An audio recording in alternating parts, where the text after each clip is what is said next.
ఇవాల్టి వార్తలు వాస్తవాల్లో మనతో ఉన్నారు బీఆర్ఎస్ పార్టీ సీనియర్ నాయకులు డాక్టర్ చిరుమల రాకేష్ గారు, రాజకీయ విశ్లేషకులు ఎస్ పాపారావు గారు మనతో కొద్దిసేపట్లో జాయిన్ కాబోతున్నారు లైవ్లో.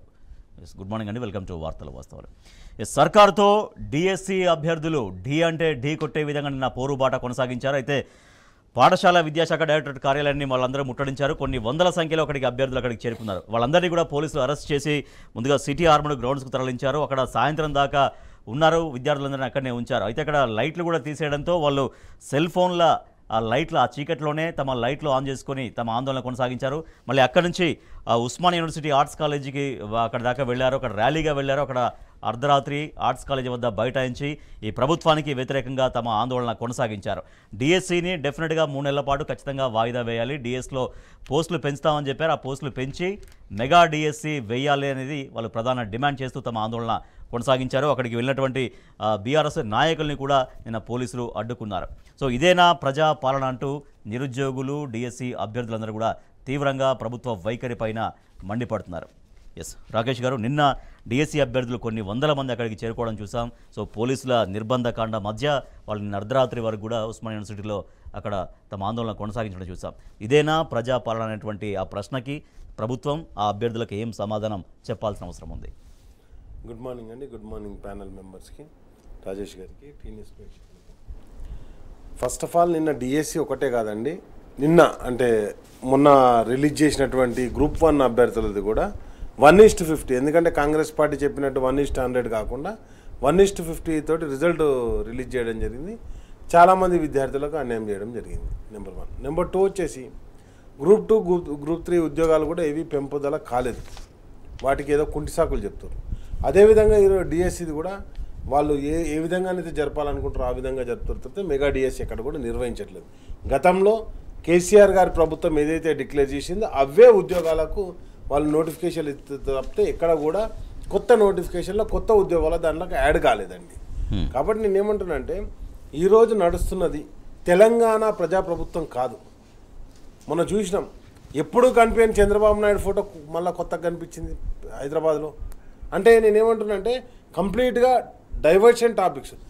రేపు చూడండి, ఈరోజు నిరుద్యోగులు ఉద్యోగులు వీళ్ళంతా డిఎల్ కావాలని ఉద్యోగులు, డిఎస్సి కావాలని నిరుద్యోగులు అందరూ కూడా ధర్నాలు రాస్తారోకలు చేస్తుంటే ఏం చేస్తారు? ఫోన్ ట్యాపింగ్ అని తీసుకొస్తారు, లేకపోతే కాళేశ్వరం ప్రాజెక్ట్ అని తీసుకొస్తారు, లేకపోతే గొర్రెల స్కామ్ అని తీసుకొస్తారు, లేకపోతే ఇంకేదో. అంటే నేనేమంటున్నానంటే కంప్లీట్గా టాపిక్ డైవర్షన్ చేసే స్కీమ్లోనే వీళ్ళు ఉన్నారు తప్పితే ఎక్కడ కూడా పాలన మీద దృష్టి పెట్టట్లేదు. ఈరోజు గ్రామాలలో పట్టణాలలో రోజు కరెంటు పోతుందండి, దాని గురించి ఎక్కడ కూడా చర్చ లేకుండా అంటే ప్రజలు గమనిస్తారు. అదే క్రమంలో నేనేమంటున్నానంటే ఈరోజు వికలాంగులు పింఛన్లు ఇస్తలేరని ధర్నా చేస్తారు. వాళ్ళకు పాపం వికలాంగులే, వాళ్ళు ఎవరి మీద డిపెండ్ కావద్దని చెప్పేసి కదా కేసీఆర్ గారు వాళ్ళకు పింఛన్లు 4,000 రూపాయలు పింఛన్ ఇస్తుంటే ఆ పింఛన్లు కూడా ఇవ్వలేని దుస్థితి.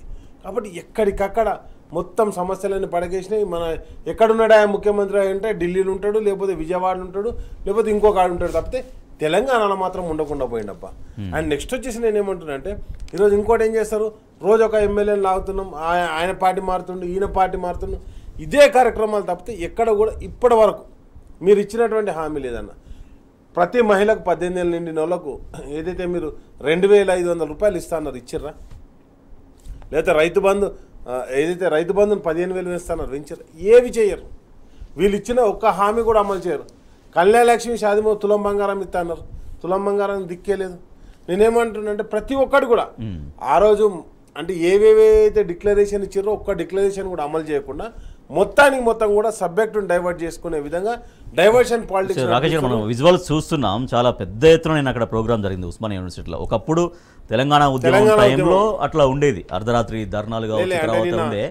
మళ్ళీ 10 సంవత్సరాల తర్వాత మళ్ళీ ఉస్మానియా యూనివర్సిటీలో అంత పెద్ద భారీ ఎత్తున ప్రోగ్రామ్ అనేది, నిరసనలు ఆందోళనలు, ప్రభుత్వాన్ని ప్రశ్నించడం అనేది ఇప్పుడు మనం చూస్తున్నాం. దాంట్లో మీకు ఒకటే మాట చెప్తానండి, అంటే ఉస్మానియా యూనివర్సిటీ విద్యార్థిగా మేము అక్కడ చదువుకొని వచ్చి ఉద్యమంలో అక్కడ నుండే పాల్గొన్నాం కాబట్టి అంటే అక్కడ నిన్న చాలా రోజుల తర్వాత మళ్ళీ ఒక పాట వినడం సోషల్ మీడియాలో, అమ్మా తెలంగాణ మా ఆకలి కేకల గానమా అని చెప్పేసి, అంటే ఆ పాటను మళ్ళీ పాడుకునే స్థితి రావద్దు అనుకున్నాం తెలంగాణలో. ఈరోజు మళ్ళీ ఆ దుస్థితికి నెట్టివేయబడ్డది. అంటే నేనేమంటున్నా అంటే ఎక్కడికక్కడ నిరుద్యోగులకు ఉద్యోగ అవకాశం, అరే ఉన్న ఖాళీలు నింపండి అబ్బా, మీరు కొత్తగా ఏం అడగట్లేదు. ఈరోజు అడుగుతుంది ఏంది, మొత్తం కూడా ఖాళీలు ఏవైతున్నాయో వాడిని నింపండి. ఈరోజు రిటైర్మెంట్ లేదని జాబ్ క్యాలెండర్ ప్రకటించండి. మీరు గవి చెప్పే కదా అధికారంలోకి వచ్చింది, గవి చెప్పే కదా నిరుద్యోగులను మోసం చేసి వచ్చింది, 15,000 అనే చెప్పే కదా రైతులను మోసం చేసి వచ్చింది. మరి ఏమైనా ఇవన్నీ? కాబట్టి నేను ఒక్కటే చెప్తున్నా, కంప్లీట్గా ఈరోజు డైవర్షన్ పాలిటిక్స్. ఆయన ఢిల్లీకి హైదరాబాద్కు తిరగనికే సరిపోతుంది తప్పితే ప్రధానమంత్రి 10 సార్లు కలిస్తాడు. ఇప్పటికీ ఎందుకు కలిసిండో చెప్పాడు, దాంతో ఏమొచ్చిందో చెప్పాడు, చంద్రబాబుతో మీటింగ్ పెడతాడు, ఎందుకు పెట్టిండో చెప్పాడు, ఏం జరుగుతుంది ట్రాన్స్పరెన్సీ అంటాడు. అరే అయిన పని ఏందో చెప్పబ్బా. నువ్వు ఉద్యోగాలు ఇస్తలేవు, నువ్వు అదే క్రమంలో రైతులకు మేలు చేస్తలేవు, నిరుద్యోగులకు మేలు చేస్తలేవు, మహిళలకు మేలు చేస్తలేవు. అసలు నువ్వేం చేస్తున్నావు? అసలు ప్రభుత్వం ఎటుపోతుంది? మెగా డిఎస్సి అనేది అప్పుడు కాంగ్రెస్ పార్టీగా నిరుద్యోగులకు ఇచ్చినటువంటి మాట. బట్ ఆ మెగా డిఎస్సిని వేయడానికి నిజంగా ఉన్న అభ్యంతరాలు ఏమున్నాయి ప్రభుత్వం దగ్గర? అంటే లెక్క తేలకనా ఏంటి? అదే లెక్క తేలక కాదు, వాళ్ళకి ఇవ్వాలని ఇంట్రెస్ట్ లేక. సరే ఎప్పుడు కానీ గుర్తుపెట్టుకోండి సార్, ఈరోజు అంటే నేను ఒక సింపుల్ లాజిక్ చెప్తున్నా. కేసీఆర్ గారి ప్రభుత్వం ఉన్నప్పుడు నోటిఫికేషన్ ఇచ్చింది. ఆ రోజు ఇచ్చింది ఏంది? గ్రూప్ 1 ఒక 503 పోస్టులు, లేకపోతే గ్రూప్ 2 ఒక 783 పోస్టులు, గ్రూప్ 3 వచ్చేసి 1385 పోస్టులు. ఇట్లా ఒక్కొక్క దాన్ని నోటిఫికేషన్ ఇచ్చుకుంటూ వచ్చింది. డిఎస్సి కూడా ఒక 5,000 డిఎస్సి అంటే వీళ్ళు 5,000 కాదు మేము 25,000 ఇస్తామన్నారు. నువ్వు అన్నావు కదా, ఎలక్షన్లో ప్రకటించినావు కదా, ఆ ప్రకటించిన దాన్ని కదా వాళ్ళు అడుగుతుంది, నిరుద్యోగులు అడుగుతుంది. ఏం అడుగుతుర్రు? నేనేమన్నా కొత్తగా అడిగిర్రా? ఇప్పుడు నేను ఏమంటున్నా అంటే, కేసీఆర్ గారి ప్రభుత్వం ఉన్నప్పుడు 2,32,000 ఉద్యోగాలు ఇచ్చినాం. ఆ లిస్టు మీ దగ్గర ఉంది, ప్రభుత్వం దగ్గర. ఈరోజు మీ దగ్గర ఏముందో ప్రకటించండి. 30,000 ఉద్యోగాలు కూడా మేము పెట్టినాయి కదా, మేము ఎగ్జామ్స్ పెట్టినాయి, మేము కండక్ట్ చేసినాయి. అన్నిటికీ అపాయింట్మెంట్ ఆర్డర్ నువ్వు ప్రింట్ తీసి ఇచ్చినావు అంతే, మిగతా అంతా మేము కండక్ట్ చేసింది. నువ్వు ఇంతవరకు పెట్టిన ఒక రిక్రూట్మెంట్ పేరు చెప్పండి. అంటే కాంగ్రెస్ పార్టీ నాయకులు ఎంతసేపు కాలయాపన చేస్తూ, ఏ విధంగా ప్రజల్ని మోసం చేస్తూ ఈ 5 సంవత్సరాలు గట్టెక్కాలని చెప్పేసి చూస్తారు తప్పితే ఎక్కడ కూడా ప్రజలకు సేవ చేయాలి. అంటే ప్రభుత్వం నిరుద్యోగులను ఏమైనా తక్కువగా అంచనా వేసింది? ఐ మీన్ అంటే ఇంత పెద్ద ధర్నా తీసుకుంటుంది, ఇంత పెద్ద ఆందోళన చేస్తారు వాళ్ళు, ఒక కార్యాలయాన్ని ముట్టడిస్తారని అంత ప్రభుత్వం ఆలోచించలేకపోతుందా? సార్ నేను ఏమంటున్నా అంటే, ఇంతకుముందు గతంలో ఏదైతే ఈ ముట్టడ్లకు ఈ ధర్నాలకు వాటన్నిటికీ నాయకత్వం వహించిన వాళ్ళు ఈరోజు మంత్రులుగా, లేకపోతే ఈరోజు ఎమ్మెల్సీలుగా, ఈరోజు ముఖ్యమంత్రిగా ఉన్నాడు కదా.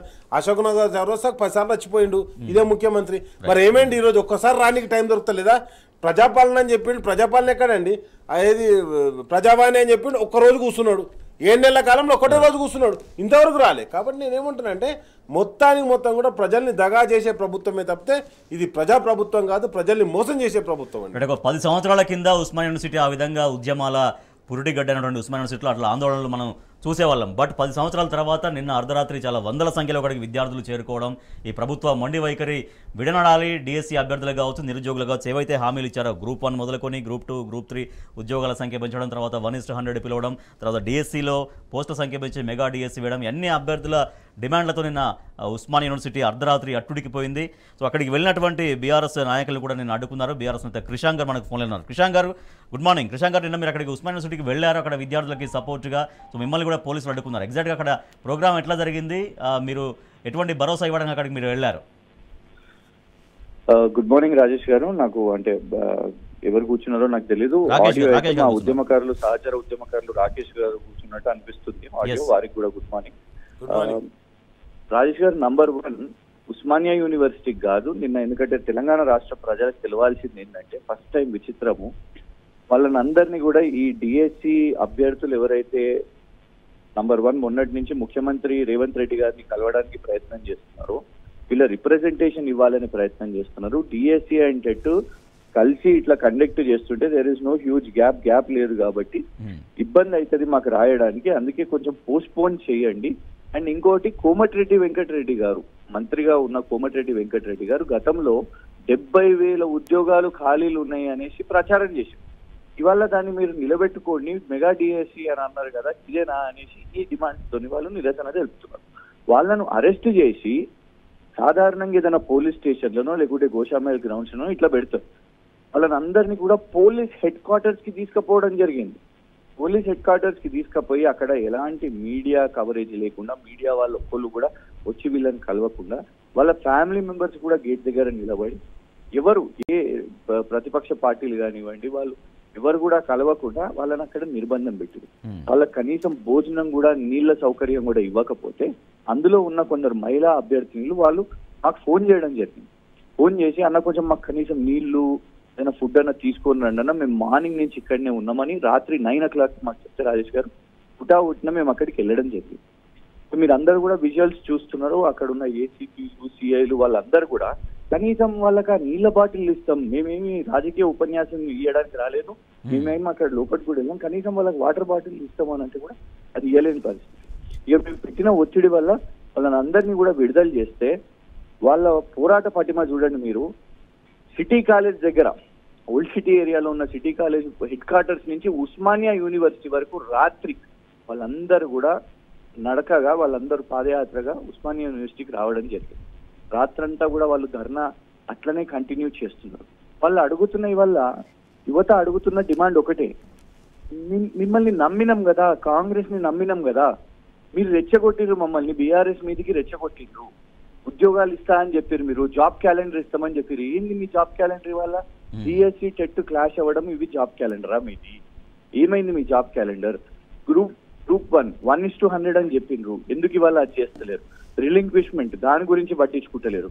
గ్రూప్ 2 గ్రూప్ 3 పోస్టులు అప్పుడు కేసీఆర్ గారి టైంలో ఇస్తే ఓహో గింతేనా, ఇన్నున్నాయి కదా అని చెప్పారు. ఇవన్నీ చెప్పు 2 లక్షల ఉద్యోగాలు 1 సంవత్సరంలో ఇస్తాము అని చెప్పారు. ఒక్కటని ఇచ్చిరా రాజేష్ గారు? వాళ్ళకి చాలా విద్యార్థులతో ఇంటరాక్ట్ అయినప్పుడు ఇంకా వాళ్ళు ఏం చెప్తారు, ఇంకా కమింగ్ డేస్ లో ఇంకా వాళ్ళ పోరాటం ఎట్లా ఉధృతం చేస్తామని చెప్తున్నారు, వాళ్ళ ప్లానింగ్ ఏముంటుంది అని చెప్తున్నారు వాళ్ళు చాలా ఆవేశంగా ఉన్నారు. ఎందుకు అంటే ఇవాళ కాంగ్రెస్ లో ఉన్న ఏదైతే నాయకులు వీళ్ళ పేరు మీద పదవులు కూడా తెచ్చుకున్నారు, వాళ్ళు వీళ్ళని పాపం బద్నాం చేస్తున్నారు. మొన్న ఒక అమ్మాయిని, సింధు రెడ్డి అనే అమ్మాయిని, తను అప్పుడు కూడా కాంగ్రెస్ ప్రతిపక్షంలో ఉన్నప్పుడు కూడా తను పోరాటం చేసింది.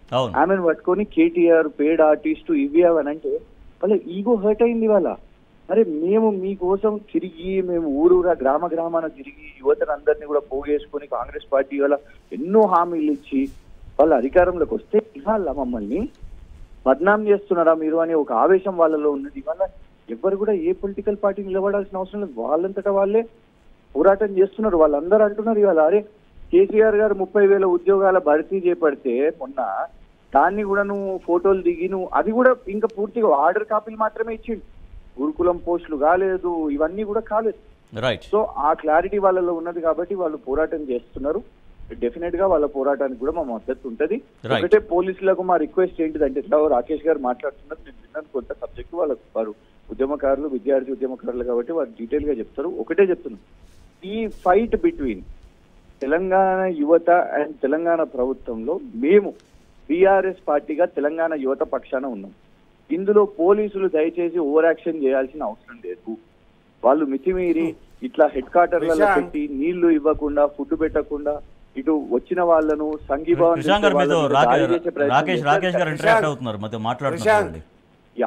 నువ్వు విద్యార్థులకు పోలీసులకు విజ్ఞప్తి చేస్తున్నావు, ఎస్ఐలే సూసైడ్లు చేసుకుంటున్నటువంటి పరిస్థితి ఈ రోజు ఉన్నటువంటి అగ్రవర్గ దురహంకారంతో ఎస్ఐలను పోలీస్ డిపార్ట్మెంట్నే వేధిస్తున్నటువంటి పరిస్థితిలో మన విద్యార్థులను వదిలిపెడతారని ఎట్లా అనుకుంటున్నావు? తెలంగాణ ఉద్యమంలో చూసినాం కదా మనం ఎంత నిర్బంధకాండకు గురైనాము. ఈరోజు అదే నిర్బంధకాండను మరొక్కసారి అంటే ఈ కాంగ్రెస్ ప్రభుత్వం, ఆ రోజు మన మీద కాంగ్రెస్ ప్రభుత్వం ప్రయోగించింది, ఈరోజు మరొకసారి విద్యార్థుల మీద కాంగ్రెస్ ప్రభుత్వం ప్రయోగిస్తుంది. 100%. రైట్, ఓకే, కంక్లూడ్ చెప్పండి, కంక్లూడ్ పాయింట్ చెప్పండి కృష్ణ గారు. రాజేష్ గారు, ఒకటే, గవర్నమెంట్, కాంగ్రెస్ గవర్నమెంట్ ఎన్నో హామీలు ఇచ్చి ఆ హామీలని వాళ్ళ కనీసం వినడానికి కూడా వాళ్ళ ఓపిక లేదు. మొన్న ముట్టడి చేపట్టిన తర్వాత ముఖ్యమంత్రి రేవంత్ రెడ్డి గారు ముందు అందరితో చర్చిస్తున్నాను అని చెప్పి ఈ నిరుద్యోగులను కలవలేదు, కనీసము పబ్లిక్ సర్వీస్ కమిషన్ చైర్మన్ తో కూర్చోలేదు, వాళ్ళ కార్యదర్శులతో, ప్రభుత్వ కార్యదర్శులతో కూడా కూర్చోలేదు. టీవీల్లో వచ్చి కాంగ్రెస్ నాయకులు ఎవరైతే చర్చలు చేస్తారో, ఈ యువతను బద్నాం చేస్తారో, వాళ్ళందరినీ గుంపును పోగేసుకుని వాళ్ళతో కూర్చొని మేము ఇది చేస్తాం అది చేస్తాం. కాంగ్రెస్ ప్రభుత్వానికి చిత్తశుద్ధి లేదని ఇవాళ యువతకు అర్థమైపోయింది. కాబట్టి ఇవాళ ఒకటే ఛాలెంజ్ చేస్తున్నాం రేవంత్ రెడ్డి గారిని, రాను కాంగ్రెస్ ముఖ్యమంత్రిగా ఉస్మానియా యూనివర్సిటీకి రాను, చాలా మాట్లాడినావు కదా, ఇవాళ 6 నెలలకే ఇంత వ్యతిరేకత తెచ్చేసుకున్నారు మీరు. అబద్ధాలు చెప్పి, కేసీఆర్ గారి ప్రభుత్వం మీద అబద్ధాలు చెప్పి మీరు ఇవాళ కుర్చీలో కూర్చున్నారు. రా ఉస్మానియా యూనివర్సిటీకి వచ్చి వాళ్ళ డిఎస్సి అభ్యర్థులను, గ్రూప్ 1 వాళ్ళను, గ్రూప్ 2 గ్రూప్ 3 వాళ్ళను ఇట్లా నువ్వు జాబ్ క్యాలెండర్ వేస్తావు, ఇట్లా 1:100 చేస్తావు, అవన్నీ హామీలను పూర్తి చేయాలి, భర్తీ చేయాలని మేము demand. Right, okay, thank you Krishna గారు. నిరుద్యోగులు, డిఎస్సి అభ్యర్థులు నిన్న సర్కారు పైన సమర బేరీ మోగించారు. నిన్న వందలాది మందిని అక్కడ డిఎస్సి అభ్యర్థులను అరెస్ట్ చేసి పోలీస్ హెడ్ క్వార్టర్స్కి తరలించారు. అక్కడి నుంచి రిలీజ్ అయిన తర్వాత వాళ్ళందరూ నేరుగా వందల సంఖ్యలో వాళ్ళు బయలుదేరి ఉస్మానియా ఆర్ట్స్ కాలేజ్ దగ్గర పెద్ద ఎత్తున వందల సంఖ్యలో అక్కడ పోగై వాళ్ళు తమ ఆందోళన కొనసాగించారు. ప్రభుత్వానికి వ్యతిరేకంగా నినాదాలు చేశారు. ఈ ప్రభుత్వం మొండి వైఖరి విడనాడాలి, మా మనసులోని మాట వింటారా సీఎం రేవంత్ రెడ్డి గారు, ఒకసారి ఓయూకు వస్తారా రేవంత్ రెడ్డి గారు అంటే అక్కడ పాటలు పాడుతూ తమ ఆందోళన నిన్న అర్ధరాత్రి దాకా కొనసాగించారు. నిరుద్యోగులు ఆత్మహత్యలు వద్దు అంటూ నిన్న రౌండ్ టేబుల్ సమావేశంలో ప్రముఖులు పిలుపునిచ్చారు. ఓటుతో అధికార కాంగ్రెస్ పార్టీకి బుద్ధి చెప్పండి, దాదాపుగా 30 లక్షల మంది నిరుద్యోగుల్ని మోసగించారు అంటూ ప్రొఫెసర్ హరగోపాల్ తీవ్రంగా అక్కడ ఫైర్ అయ్యారు. నిరుద్యోగులకు ఆత్మస్థైర్యాన్ని నింపే విధంగా ఆయన మాట్లాడారు. తర్వాత సర్కారు మొండి వైఖరిని వీడాలి అంటూ బక్కా జడ్సన్ ఆయన ఆమరణ దీక్ష కొనసాగిస్తున్నారు. ఆ దీక్షకు బీఆర్ఎస్ నాయకులు వెళ్ళి సపోర్ట్ చేశారు. బీఆర్ఎస్ సర్కారే బాగుండే అంటూ అక్కడ ఒక నిరుద్యోగి ఫోటో మనం చూస్తున్నాం, డిఎస్సీ అభ్యర్థి ఫోటో మనం చూస్తున్నాం. బీఆర్ఎస్ సర్కారే బాగుండే సార్, కులాల కోసం మేము శాంతియుతంగా నిరసన తెలుపుతున్నాం, మేము ఎలాంటి అరాచకాలకు పాల్పడడం లేదు, మా డిమాండ్లను ప్రభుత్వానికి విన్నవించుకుంటున్నాం, ఇప్పుడున్న కాంగ్రెస్ కంటే గత బీఆర్ఎస్ సర్కారే బాగుండే, ఇంత నిర్బంధం గతంలో ఎన్నడూ చూడలే, అది ఆ నిరుద్యోగి ఆవేదన. ఎస్, ప్రస్తుతం మనతో జాయిన్ అయ్యారు రాజకీయ విశ్లేషకులు పాపారావు గారు. పాపారావు గారు గుడ్ మార్నింగ్. పాపారావు గారు గుడ్ మార్నింగ్ అండి. ఎస్, పాపారావు గారు మనం చూసాం సర్కారు మొండి వైఖరిని వీడాలంటూ నిరుద్యోగులందరూ కూడా నిన్న పోరుబాట పట్టారు. గొప్ప పోరాటం, సందేహం లేదు. కానీ ఈ సందర్భంలో సరే మన క్రిషాంక్ ఆయన చాలా వివరంగా నిన్న జరిగిన ఘటనలు అవి చెప్పారు. అంతకుముందు కూడా టీఎస్పీఎస్సీ ముట్టడి, నిరుద్యోగుల ఆందోళన గత నెల రోజులుగా సుమారుగా రూపం తీసుకొని పెద్ద ఎత్తున జరుగుతుంది. అంటే నిరుద్యోగులు మోసపోయాం అనేది బలంగా ఈరోజు గాయపడి బలంగా ఫీల్ అవుతున్నారు. దానివల్ల ఒక తిరుగుబాటులాగా జరుగుతున్నటువంటి వాస్తవ పరిస్థితి, ఉస్మానియా మళ్ళీ ఉద్యమ కాలంలో లాగా రగులుతున్నటువంటి వాస్తవం కూడా ఈ రోజు కళ్ళ ముందు కనపడుతుంది. సరే, అయితే నేను ఈ సందర్భంలో మిగతా విషయాల్లోకి పోను, ఎందుకంటే క్రిషాంక్ లేకపోతే ఇక్కడ ఉన్న కొంతమంది మిత్రులు వీళ్ళందరికీ ఉద్యమంలో యాక్చువల్గా వాళ్ళంతా పోయి అరెస్ట్లు అవుతున్నారు, భాగం పంచుకుంటున్నారు, విద్యార్థులకు తోడుగా ఉంటున్నారు. కాబట్టి వాళ్ళందరికంటే కూడా నేను గ్రౌండ్ లెవెల్ దాన్ని ఎక్కువ చెప్పలేను. కానీ నేను మొదటి నుంచి చెబుతున్న దానిలో కొంత భాగం మొన్న 2023లో జరిగిన ఎన్నికలకు ముందు, అసెంబ్లీ ఎన్నికలకు ముందు కూడా నేను చాలాసార్లు నా వరకు నేను కూడా అప్పీల్ చేస్తున్నాను. ఏంటంటే పెనల్ నుంచి పొయ్యిలో పడద్దు, సమస్యలు ఉన్నాయి కానీ సమస్యలు ఉన్నాయనే దాన్ని పరిష్కారం చేసుకోవడానికి టీఆర్ఎస్ఏ మెరుగైన మార్గం చూపించగలదు ఎప్పుడైనా సమస్యల పరిష్కారానికి. టీఆర్ఎస్ హయాంలో ఆ రోజు చూస్తే కనుక మీరు ప్రతి 2 రోజులకి 3 రోజులకి ప్రైవేట్ ఉద్యోగాల గురించి మాట్లాడుతున్నారు. ప్రభుత్వ రంగ ఉద్యోగాలు భర్తీ చేయటం అదొక సమస్య, ఉద్యమం నడుస్తుంది.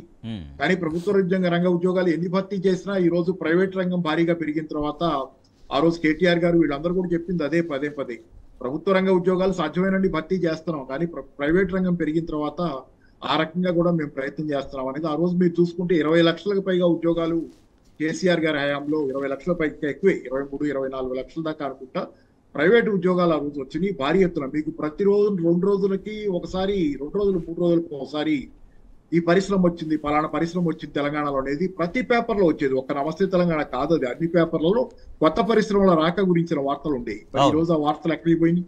ఎందుకు రావట్ల కొత్త పరిశ్రమలు? ఏమైంది తెలంగాణలో? చాలా మార్పులు జరుగుతున్నాయి, చాలా దిగజారుతుంది పరిస్థితి. అంటే ప్రైవేట్ రంగ ఉద్యోగాలు కూడా అసలు పూర్తిగా అంతర్ధానం అయిపోతున్నటువంటి పరిస్థితి, బాధలో తెలంగాణ వాస్తవం ఉంది. కాబట్టి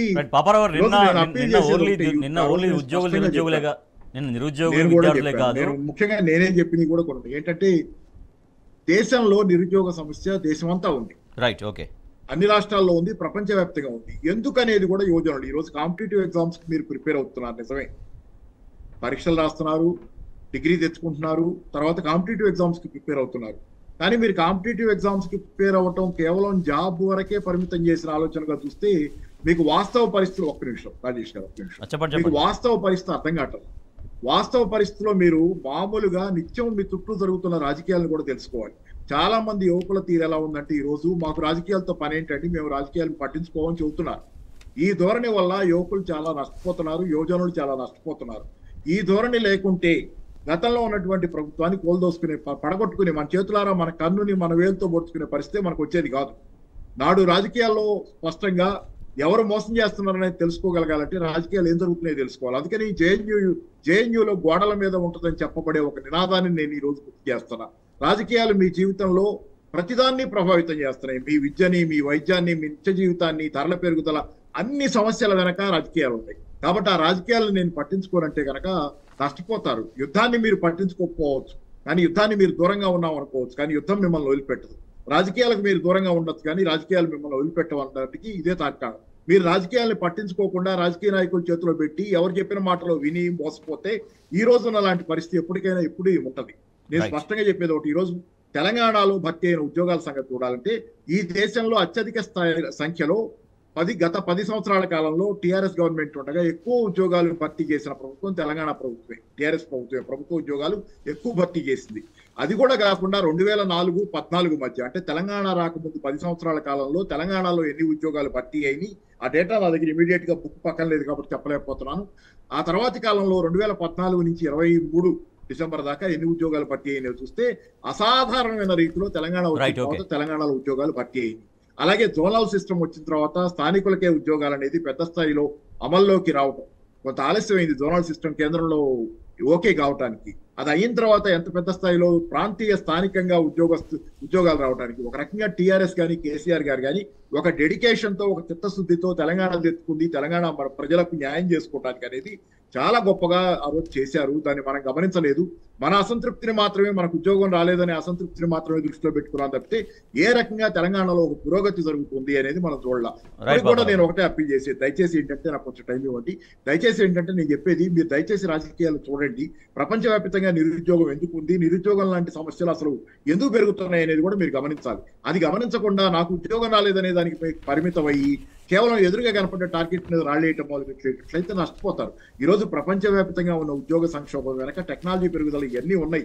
విపరీతమైన టెక్నాలజీ పెరుగుదల ఉంది. అలాగే దేశంలో ప్రభుత్వ రంగ ఉద్యోగాలు భర్తీ కాకపోవటం వెనక అప్పులు తెచ్చుకున్నటువంటి ప్రపంచ బ్యాంకు దగ్గర నుంచి ఇట్లాంటి చోట నుంచి అప్పులు తెచ్చుకొని ఆ అప్పులకి షరతులుగా చాలా మేరకు ప్రభుత్వ ఉద్యోగాల్ని భర్తీ చేయటం. ఎందుకంటే ప్రభుత్వ ఉద్యోగాల్ని తగ్గించుకుంటే తప్పితే, ప్రభుత్వ ఉద్యోగాలు కోత పెడితే తప్పితే రెండో పక్కన మీకు డబ్బులు సేవ్ అవ్వవు అనేది. ఎక్కువగా ప్రభుత్వ యంత్రాంగం పెద్దది ఉంటే వాళ్ళకి జీతాల బత్యాలకు ఖర్చు ఎక్కువ అవుతుంది అనేది, దాన్ని తగ్గించాలనేది ప్రపంచ బ్యాంక్ షరతు. వాళ్ళు అప్పు తీర్చాలంటే ఇది షరతుగా పెడుతున్నారు. కాబట్టి ఏంటంటే దయచేసి నేను చెప్పేది, చాలా పరిమితుల్లో ఈ రోజు వర్క్ చేయాల్సి వస్తుంది. దానిలో టీఆర్ఎస్ ప్రభుత్వం వర్క్ చేసినంత బెటర్ గా ఈ దేశంలో ఎవరు చిత్తశుద్ధితో ప్రజల కోసం పనిచేసినటువంటి వాతావరణం లేదు. కాబట్టి ఈ వాతావరణాన్ని దయచేసి గమనించండి, మోసపోవద్దు. మళ్ళీ ఒకసారి అప్పీల్ చేస్తున్నా, రాజకీయాలు చూడండి, రాజకీయాలు తెలుసుకోండి, ఎవరు మిమ్మల్ని ఎలా మోసం చేయాలి.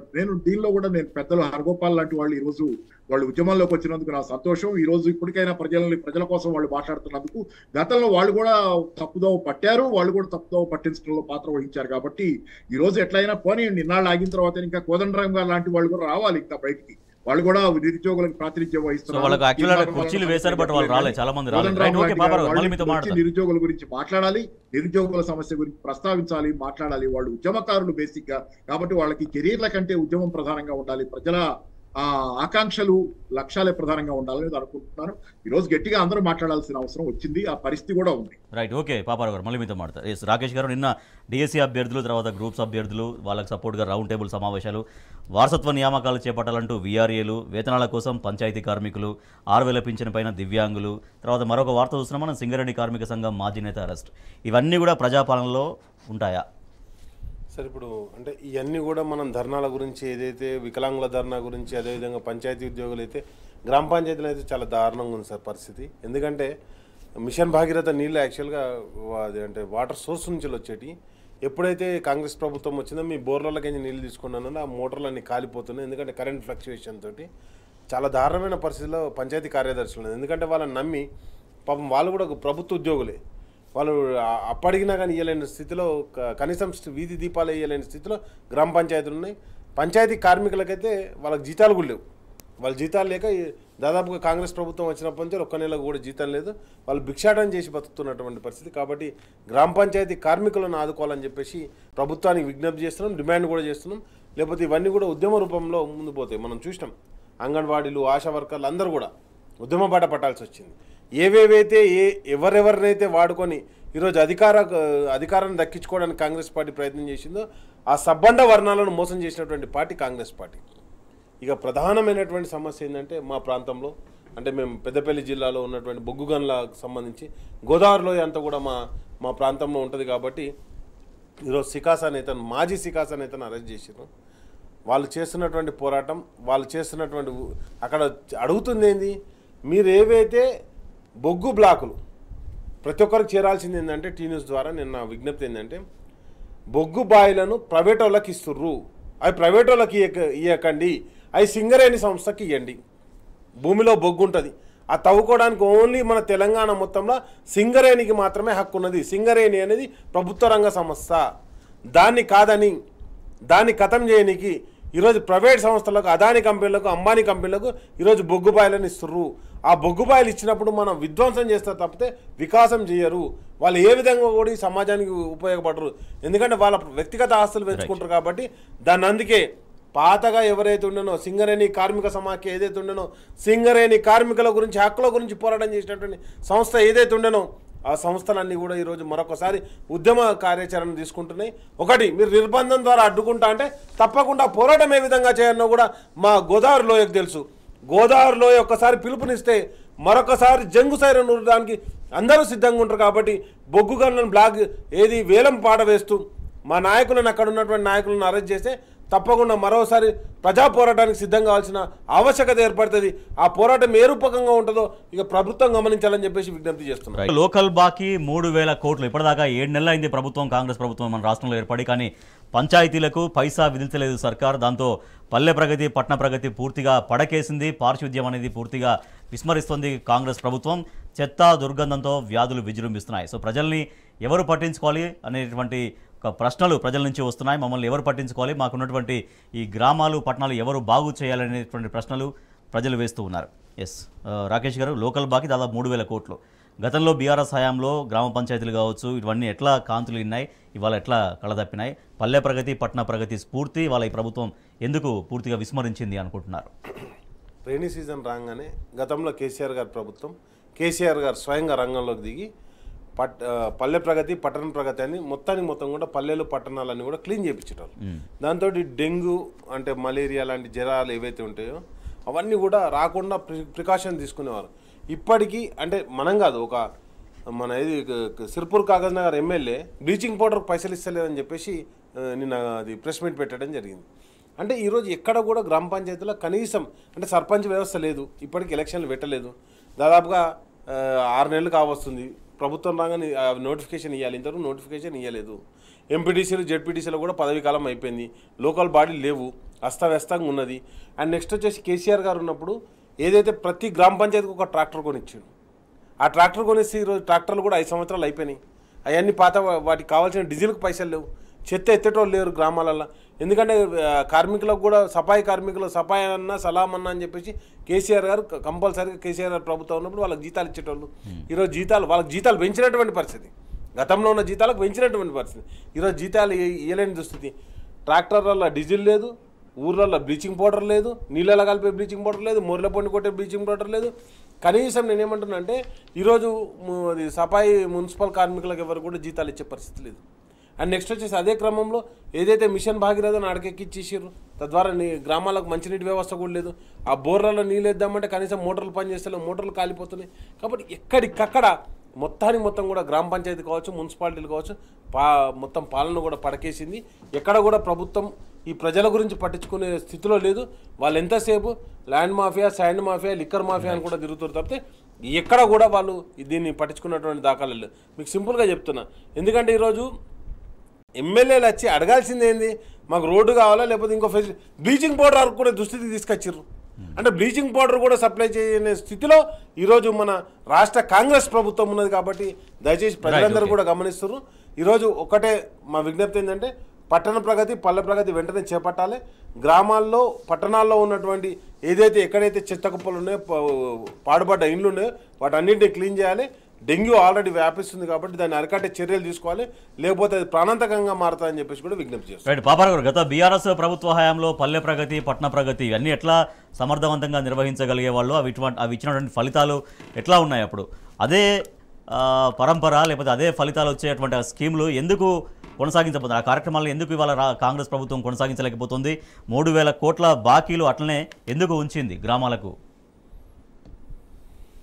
మీరు 2014 ముందు, తెలంగాణ రాకముందు, టీఆర్ఎస్ అధికారంలోకి రాకముందు తెలంగాణలో అతిసార వ్యాధి అనేది చాలాసార్లు మన పేపర్లో వినే. వర్షాకాలం వస్తే చాలు అతిసారతో ఇంతమంది ఆసుపత్రిలో చేరారు, ఇంతమంది చనిపోయారు, ఇట్లాంటి వార్తలు చాలా తరచుగా వినేవాళ్ళం. తెలంగాణలో కేసీఆర్ గారు టీఆర్ఎస్ అధికారంలోకి వచ్చిన తర్వాత మిషన్ భగీరథతో, ముఖ్యంగా శానిటేషన్ తో పాటుగా మిషన్ భగీరథతో నీళ్ల సమస్య, నీళ్లలో కాలుష్యం ఉండేది, నీళ్లలో కంటామినేషన్ ఉండే సమస్య తీరి గత 10 సంవత్సరాల కాలంలో టీఆర్ఎస్ ఉండగా ఎప్పుడూ మళ్ళీ అతిసారతో జనాలు ఆసుపత్రిలో చేరిన వార్తలు మనం చూడలేం. ఆరోగ్య సంక్షోభాన్ని మనం చూడలేం. కానీ ఈ రోజు మీరు చూడండి, హైదరాబాద్ నగరంలోనే డెంగ్యూ వ్యాధి ఎంతగా ప్రబలుతుందో, టైఫాయిడ్, నాకు తెలిసిన మిత్రులకి టైఫాయిడ్ రావడం, చాలా మందికి టైఫాయిడ్, డెంగ్యూ వ్యాధి అంటే ఒక రకంగా నిర్మూలించబడ్డాయి అనుకున్న పరిస్థితిలో ఉన్నటువంటి వాటిలో ఈ రోజు దోమలు విపరీతంగా ప్రబలటం, కంటామినేటెడ్ వాటర్, టైఫాయిడ్ లాంటివి వస్తున్నాయంటే కంటామినేట్ నీళ్లు కాలుష్యం జరుగుతుంది, ఎక్కడో కలుస్తున్నాయి, డ్రైనేజ్ ఇది కానీ లేకపోతే నీళ్లతో కలవటం కానీ, వాటర్ పొల్యూషన్ ఉంది. అంటే ఓవరాల్ గా తెలంగాణలో ఏంటంటే గత 10 సంవత్సరాల కాలంలో సాధించిన ఆరోగ్య ప్రగతి, మామూలుగా ఏం చెబుతామంటే prevention is better than cure అంటాం. అంటే శానిటేషన్, ఆరోగ్య వాతావరణ చుట్టూ పరిసరాలు శుభ్రంగా ఉంటే చాలా వ్యాధులు రావు, చాలా వ్యాధులు నివారించబడతాయి, అసలు రావు. యాక్చువల్గా ఒక 60% నాకు తెలిసి అయితే వ్యాధులు రానే రావు, ఇంకా ఎక్కువ కూడా రావు. అట్లాంటిది గత 10 సంవత్సరాల కాలంలో మనం చూసాం. కానీ ఇప్పుడు జరుగుతుంది ఏంటంటే ఎక్కడ పడితే అక్కడ చెత్తకుండీలు పేరుకుపోవటం. ఈ మధ్య నిన్న ఆమె ఆమ్రపాలి గారు అనుకుంటే చాలా చోట్ల తిరిగి హెచ్చరికలు చేస్తున్న ఉపయోగం ఉంది. అంటే మొత్తం అడ్మినిస్ట్రేషన్ పడకేసిన తర్వాత మీకు యంత్రాంగం లేదు, పంచాయతీల్లో మన మున్సిపల్ కార్మికులకి, శానిటేషన్ కార్మికులకి జీతాలు ఇవ్వటల్లా, కాంట్రాక్టర్లకి డబ్బులు ఇవ్వటల్లా, ట్రాక్టర్లు తిప్పే పరిస్థితి, ట్రాక్టర్లో బండ్లు తిప్పే పరిస్థితి లేదు, చెత్త ఎత్తే బండ్లు, ఇట్లాంటి దరిద్రమైనటువంటి పరిస్థితి ఉన్న తర్వాత ఆమ్రపాలి గారు ఎక్కడ తిరిగి ఏం తిరిగి ఎంతమంది దగ్గర తిరుగుతారు, సిటీ అంతా ఎంత తిరిగినా ఏం ఉపయోగం ఉంది? కాబట్టి ఏంటంటే ఉన్న పరిస్థితి ఏంటంటే ఈ రోజు జరుగుతుంది భయంకరంగా. గతంలో కేసీఆర్ గారి మీద, టీఆర్ఎస్ మీద ఆరోపణలు చేసి ఏదో ఆరోగ్య రంగంలో ఆయన నిర్లక్ష్యం చేశారని చెప్పిన వాళ్ళు ఆరోగ్య రంగంలో ఎంత ప్రగతి తెలంగాణ సాధించిందో గత 10 సంవత్సరాల్లో ఇప్పుడు వెనక్కి తిరిగి చూసుకుంటే కనపడుతుంది. ఈ రోజు జరుగుతున్న పరిస్థితి చూస్తే ఏం జరిగింది, ఆ రోజు ఎంత ప్రగతి జరిగింది. నాకు తెలిసి నేనున్నటువంటి ఈ ఏరియాలోనే కేటీఆర్ గారు 4-5 సార్లు ఈ మధ్య వచ్చి ఇక్కడ ఆయన మంత్రిగా ఉండగా 4-5 సార్లు చుట్టుపక్కల తిరిగి వెళ్ళారనేది ఎప్పుడు నేను నిరంతరం వింటుండేవాడిని. ఆయన ఇక్కడ వచ్చి వెళ్ళారు, అధికారులను తిట్టారు, ఇదనేది నిరంతరంగా హైదరాబాద్ లో పడి. కానీ ఏంటంటే చాలా బ్రహ్మాండమైనటువంటి పరిస్థితిని కోల్పోతున్నాం వాస్తవంగా. పైగా దీని దురదృష్టం ఏంటంటే ఇదేం తాత్కాలికమైన సమస్య కాదు, ఆరోగ్యాలు ఖరాబ్ అయ్యి జీవితాలు, ప్రాణాలు పోతాయి. ఇది కుటుంబాలకు ఆరోగ్య సమస్య అంటే మీకు తెలిసిందే, అది ఆదాయం ఖర్చులతో సహా ప్రాణాలకు ప్రమాదం అయితే కుటుంబాల్లో ఎట్లాంటి వాతావరణం ఇట్లాంటిది. కాబట్టి ఏంటంటే ఇది తక్షణం ప్రభుత్వం స్పందించాలి, మనం విమర్శకు పరిమితం చేయటమే కాదు, తక్షణం స్పందించాలి. ఎక్కడైతే బకాయిలు ఉన్నాయో 3,000 కోట్ల బకాయిలు మీరు ఇందా ప్రస్తావించారు, ఆ బకాయిలన్నీ చెల్లించి ఆరోగ్య వ్యవస్థ మళ్ళీ పట్టాలు ఎక్కేటట్లు, శానిటేషన్ వ్యవస్థ మళ్ళీ తీసుకొచ్చేటట్లు. అసలు వర్షాకాలానికి ఎప్పుడో సన్నద్ధంగా ఉండాలి, లేదు దయచేసి ఏంటంటే ఇది ఒక ఎమర్జెన్సీగా తీసుకొచ్చేయకపోతే ఈ రోజు ఇప్పుడు సిటీలో ఉన్న వాతావరణం చాలా మన కళ్ళ ముందే డెంగ్యూ లాంటి ఎలా ప్రబలుతున్నాయనేది తెలిసింది. Right. Yes, thank you so much Paparao గారు, thank you so much doctor Rakesh గారు, అండ్ ఫోన్ లైన్లో మాట్లాడినటువంటి మన కృష్ణ గారు కూడా థ్యాంక్ యూ సో మచ్. ఇది వాటి వార్తలు వాస్తవాలు చూస్తూనే ఉండండి టీ న్యూస్.